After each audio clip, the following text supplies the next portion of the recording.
Hi everyone, Jay Jagannatha, and today I will show you how to make this super tasty and crispy bitter gourd Karela fry.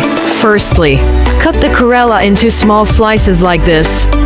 And cut the onions also small slices like this. And if you want to make this type of crispy and tasty Karela fry, then follow what I am telling.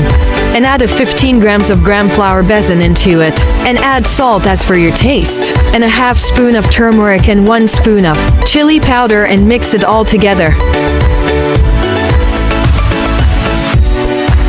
I mix it properly.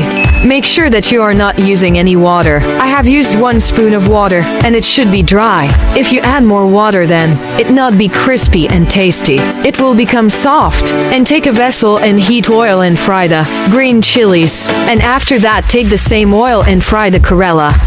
It takes some time. And fry it in medium flame like this until the color changes into golden brown like this.